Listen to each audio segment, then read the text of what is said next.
Honnêtement, j'ai l'impression que plus personne n'en a quelque chose à faire de cette série.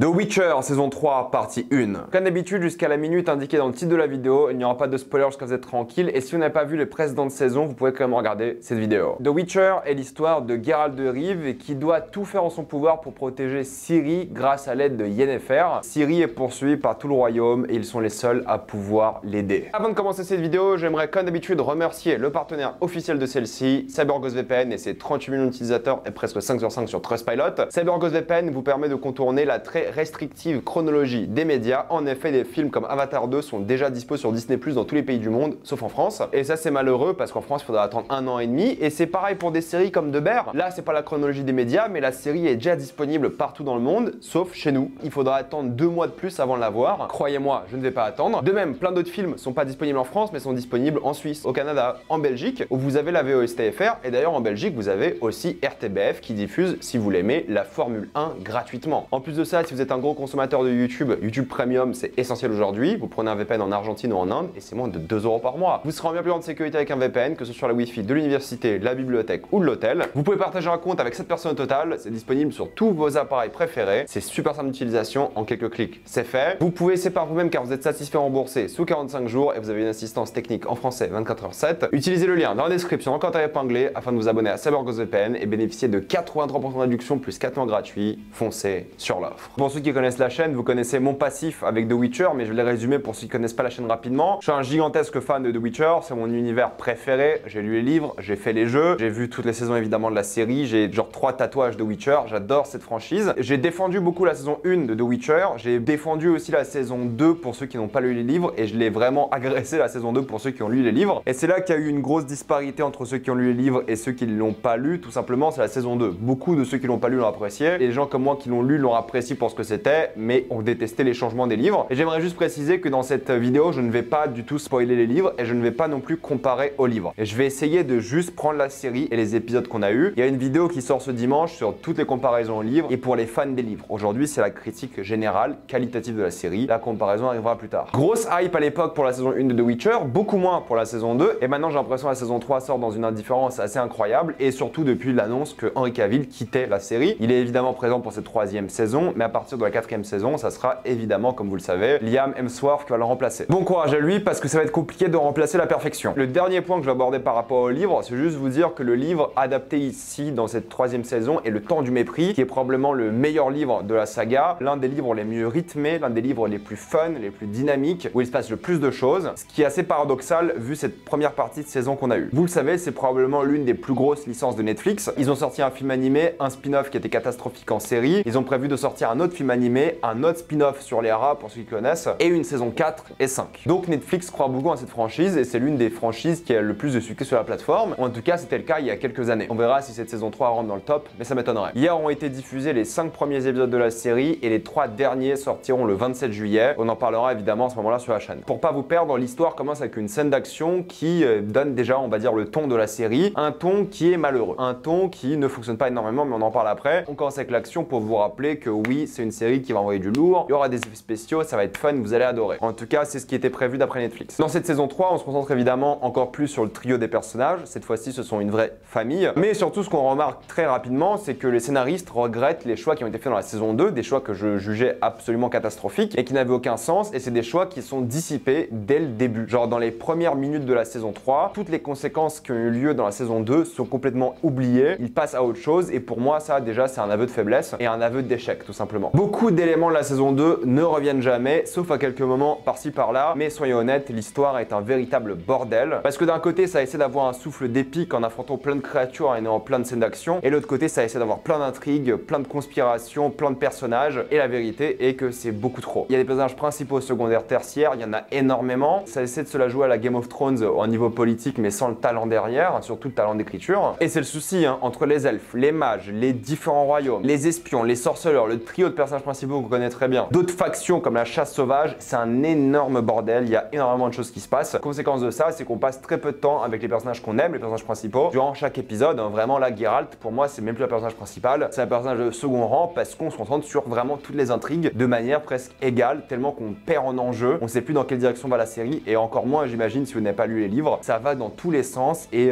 ça n'a aucun impact, que ce soit émotionnel ou scénaristique, t'es vraiment perdu, et je trouve que ça a vraiment été mal géré en termes de rythme par rapport à ça, et la série a voulu trop en faire. The Witcher a toujours été le plus qualitatif quand il se concentrait sur une histoire, un épisode, ou alors tout simplement sur 2-3 intrigues par épisode. Là, je vous jure, il y a des épisodes où il y a 7 à 10 intrigues différentes, c'est beaucoup trop. Tu passes des épisodes d'1 heure et tu passes 3 minutes avec Geralt. Et j'exagère peut-être un petit peu, mais c'est vraiment abusé à certains moments. La série a perdu le cœur émotionnel de ce que c'était, l'histoire d'une famille, pour nous foutre dans un monde politique, ce qui est cohérent par rapport aux livres, mais dans les livres, on était toujours du point de vue du trio principal et on perdait pas un peu le sens de tout ça, ce qui est vraiment le cas ici. Et les dialogues, c'est juste de l'exposition, les personnages disent à haute voix leur motivation, il y a un vrai manque de subtilité. On est dans une série de qualité Netflix, dark fantasy, vraiment sans budget surtout, mais sans scénariste talentueux derrière. On le sait, hein, les scénaristes n'aiment pas les livres, les scénaristes n'aiment pas l'univers, pour eux c'est juste un job, ça a souvent été dit en interview, c'est assez honteux et tu vois qu'il n'y a aucun amour pour la licence et aucun amour pour les personnages même qu'ils ont créés dans cette série. T'as l'impression qu'ils mettent le plus de choses possible pour finir l'histoire le plus rapidement et ça c'est clairement une déception. Pour une série, la chose la plus importante est le scénario, les dialogues. Il y a juste une phrase intéressante par rapport au dialogue. À un moment, un personnage dit « La neutralité n'a jamais permis d'ériger une statue ». C'est un truc qui est thématiquement intéressant, mais pareil, en termes de thématique, il n'y a plus rien. Là, on est complètement perdu. Ça ne raconte plus grand chose et c'est vraiment dommage. Mais on se dit « Ok, au moins peut-être il y aura l'action, de beaux visuels ». Eh bien, écoutez, c'est de loin la saison la plus moche visuellement. Il n'y a plus aucune identité visuelle. Loin est la première saison qui avait une sorte d'identité, la deuxième qui a essayé de consolider tout ça, mais qui s'est un peu perdu. T'as vraiment l'impression que le budget a diminué. Les effets spéciaux sont assez mauvais, surtout par rapport à la magie, mais aussi aux créatures. Et même le sang est assez dégueulasse, il y a des slow motion assez immondes, les chorégraphies sont vraiment pas bien mises en valeur alors qu'elles ont l'air sympas. Il n'y a pas beaucoup de scènes d'action non plus et tu vois les grosses scènes d'action, surtout ça avec des monstres, que c'est des acteurs qui se battent dans le vide. Ça fait cheapos, surtout quand c'est éclairé de jour. Lorsque c'est éclairé à la bougie, entre guillemets, en intérieur et de nuit, ça passe, mais le reste c'est vraiment immonde. Et la qualité visuelle de la série baisse d'épisode en épisode. Pourtant ils sont allés filmer à de beaux endroits, dans plein de pays différents, et ils mettent pas du tout ça en valeur et c'est hyper dommage. En termes de mise en scène, il n'y a pas d'idée, il n'y a rien de passionnant, c'est du gâchis encore une fois. Ça fait le travail sauf les effets spéciaux, mais ils auraient pu faire tellement mieux. Par exemple, quand des personnages sont alcoolisés ou même sous effet de drogue, il y a juste un filtre dégueulasse et l'image et c'est tellement peu original et inventif, c'est affreux. En plus, la caméra rend le truc, je sais pas, mais instagrammable. Il n'y a rien qui fait réaliste, il n'y a rien qui paraît tangible. C'est hyper décevant de ce point de vue-là, surtout qu'ils ont créé plein de décors qui sont pas très mauvais et ça va, ça fait le taf. Et ils sont allés tourner, comme je vous l'ai dit, à plein d'endroits cool et c'est jamais mis en valeur. Le monde n'est pas du tout vivant, pour le coup, il n'y a pas beaucoup de figurants, beaucoup moins qu'à l'époque, on se sent complètement perdu. Et en termes de géographie, là c'est le bordel. Tu sais pas comment les personnages se téléportent d'un endroit à un autre, qu'il n'y a pas du tout de carte, il n'y a pas du tout de géographie. On est loin de l'amour qu'ils avaient pour la cohérence de la série, sans même parler des facilités scénaristiques. Il y en a une énorme au tout début de la saison qui est affreuse. Clairement, on est sur une saison 3 qui est faite à l'arrache, ça se ressent. Les acteurs principaux font toujours le taf, mais il n'y a aucune scène qui les met en avant, il n'y a aucune scène qui les permet de bien jouer, de montrer leur talent, et ils ont l'air aussi désintéressés quoi. J'ai l'impression, surtout avec la saison 3, que l'amour qu'avaient les gens pour la série est perdu, et que c'est juste un taf maintenant. La saison 1, tu voyais l'amour, la saison 2 aussi, mais bon, il y avait des tentatives ratées, puis ça commençait à se perdre. Là, la saison 3, pour tout le monde, c'est juste un taf. C'est terminé. Sans parler des monstres, hein, direction artistique des monstres, pourquoi prendre des monstres qui sont présents dans les livres, qui sont hyper intéressants, quand tu peux créer des créatures dégueulasses, immondes, avec une direction artistique plus proche de Lovecraft que de l'Europe centrale et des contes qui ont inspiré les livres. Je vous jure, on se croirait plus dans Bloodborne que The Witcher. Et j'adore Bloodborne, mais ça n'a rien à foutre là, quoi, je suis désolé. Les seules musiques intéressantes sont celles qui ont été reprises de la première saison. On n'a même pas le droit à une chanson de Jasquier, peut-être en deuxième partie, mais ça m'étonnerait. Et le problème, c'est qu'on se fait royalement chier. Je suis désolé, hein, je voulais vraiment être diverti. Je l'attendais quand même un petit peu parce que je suis fan de la licence et je n'ai été que déçu par le rythme où vraiment rien ne se passe. En 5 épisodes, t'enlèves les 3 au milieu. Honnêtement, tu gardes le premier, le cinquième et t'en fais un au milieu, allez, un deuxième au milieu et t'en gardes 3 sur 5, tu vois pas vraiment la différence. Je vous jure, il y a tellement de fillers, c'est assez insupportable. Évidemment, Netflix a rajouté son idéologie. Alors ça, c'est pas très grave. Moi, ça me dérange pas spécialement, même si ça va en déranger certains, je le précise quand même. Des personnages qui deviennent soudainement homosexuels ou même bi, et évidemment toujours beaucoup de diversité de couleurs de peau. C'est plutôt bien justifié dans le scénario, ça me dérange pas plus que ça, mais on est clairement dans une série Netflix américaine, beaucoup plus que les précédentes saisons. Il y a aussi moins de sexe, ce qui est pas très grave parce que ça a jamais été en vrai un pilier ni des livres ni de la série, c'est plutôt un truc des jeux ça, donc ça me dérange pas. Mais du coup, il y a moins d'humour, ce qui était un pilier et des livres et de la série. Il y a beaucoup moins de drame, il n'y a pas forcément plus d'action. La série n'est allée à fond dans aucune thématique et tu regardes ça avec l'ennui le plus total quoi. Le cliffhanger de mi-saison est vraiment mauvais, je trouve, ça donne pas envie de regarder la suite. Et pour conclure, écoutez, si je n'étais pas autant fan de The Witcher, et si je n'aimais pas tant cette franchise, j'aurais arrêté la série, je pense, avec cette 3e saison. J'aurais dit stop, parce que là, on est à un niveau de qualité de toutes les autres séries de fantasy, Shadow and Bone et autres. The Witcher méritait clairement mieux, méritait un HBO, et cette saison 3 n'est pas fondamentalement horrible et mauvaise, mais est faite sans amour, avec beaucoup d'intrigues dans tous les sens pour satisfaire je ne sais qui, et t'as perdu, j'ai l'impression, tout ce qui faisait la première saison, surtout unique, et même les tentatives de la saison 2 pour certes changer l'histoire par rapport au livre. Là, il n'y a plus aucune tentative, là, il n'y a plus rien, c'est d'une banalité rare. La saison m'a laissé dans une indifférence assez mortelle, vous le voyez dans cette vidéo. D'habitude, je suis toujours plus enthousiaste quand je parle de The Witcher, et là, je suis dans l'indifférence la plus totale. Ça ne m'a pas plu, ça m'a déçu, je ne trouve pas ça mauvais, fondamentalement, je ne trouve pas ça bien non plus. Et Netflix a fait l'une des séries les plus bancales, les plus moyennes possibles, avec une licence qui avait le potentiel de rivaliser Game of Thrones. C'est ce que c'est malheureux, c'est comme ça. C'est dur de vous conseiller cette 3e saison. J'ai été très peu diverti. Là où la 2e, je trouvais qu'il y avait de vraies améliorations, et même s'il y avait beaucoup de différences avec les livres, ça me dérangeait pas parce que la série était qualitative. Et en soi, je trouve que la 2e saison est la meilleure par rapport à ceux qui n'ont pas lu les livres. Mais là, honnêtement, je me suis horriblement ennuyé, et j'ai juste l'impression que Netflix va lâcher la sauce avec la 2e partie, mais ils font toujours ça et ça m'énerve. On va passer en spoiler.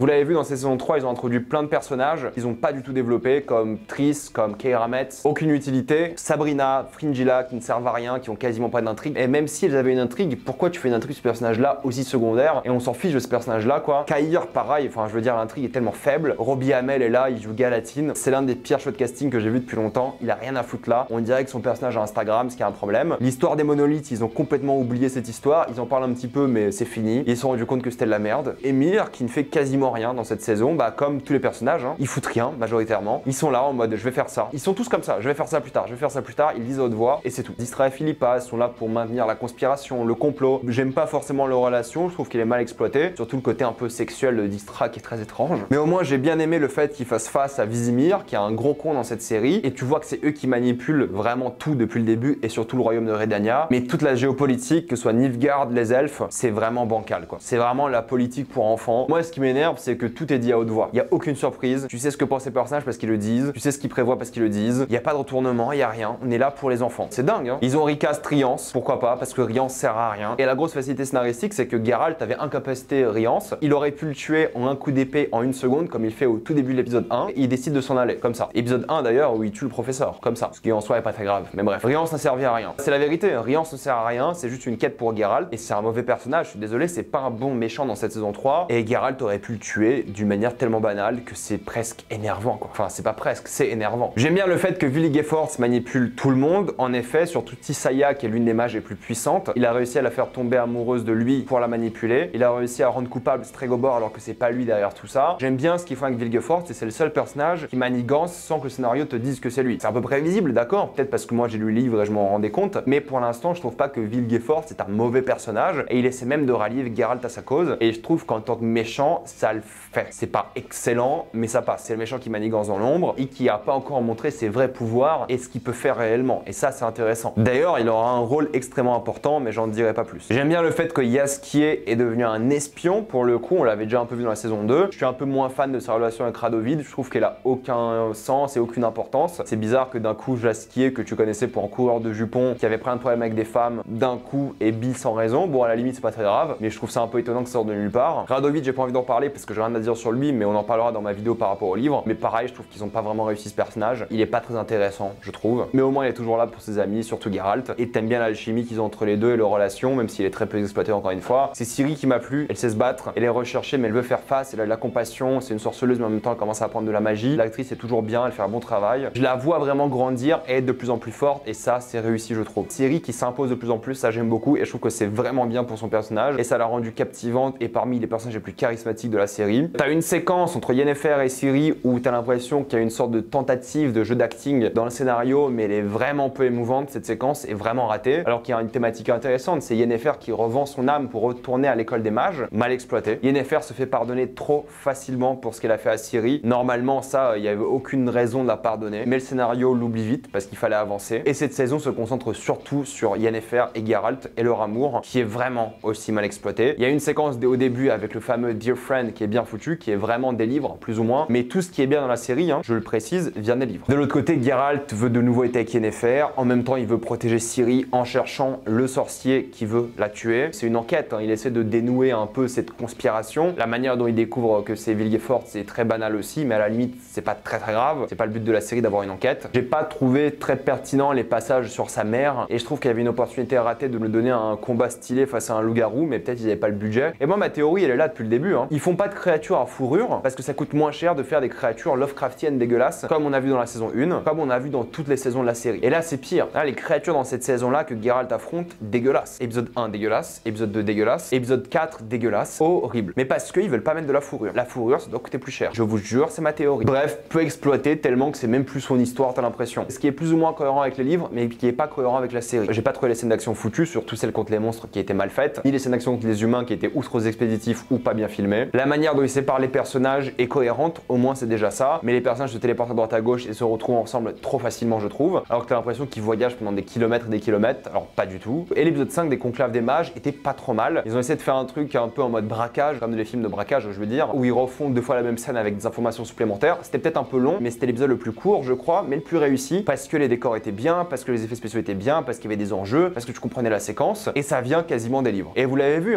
tout ce qui est bien vient des livres. C'est fou, J'ai trouvé la séquence pas trop mal, un peu longuette, mais bon, c'était clairement le meilleur épisode. Et même si le cliffhanger était un peu nul, j'ai trouvé ça pas trop mal, et j'aurais aimé plus de ça, plus de cette qualité que genre les 3 épisodes au milieu où il se passe quasiment rien, quoi. C'est ni une enquête, ni de l'action, ni genre un attachement émotionnel, de la relation entre les personnages, de l'alchimie, rien. Bref, je suis déçu évidemment, comme beaucoup de personnes j'imagine. Ça se regarde, c'est pas horrible, mais l'indifférence fait souvent très mal, et c'est ce que j'ai ressenti aujourd'hui. On en parlera en détail des livres, des personnages, je ferai une vraie compilation, on en parlera ce dimanche normalement. Mettez-moi dans les commentaires ce que vous avez pensé de cette 3e saison partie 1, avez-vous adoré ou détesté? Mettez-moi tout ça dans les commentaires, j'ai envie de savoir. Comme d'habitude, pensez à vous abonner à la chaîne pour voir les prochaines vidéos, mettez un j'aime, ça aide beaucoup la chaîne. Suivez-moi sur tous les réseaux pour plus d'actualités, critiques et débats, et utilisez le lien dans la description dans le commentaire épinglé afin de débloquer les plateformes de streaming en toute accessibilité et sécurité. Tout ça pour 2,03€ par mois plus 4 mois gratuits. Foncez sur l'offre, et moi je vous dis à la prochaine fois. Salut à tous.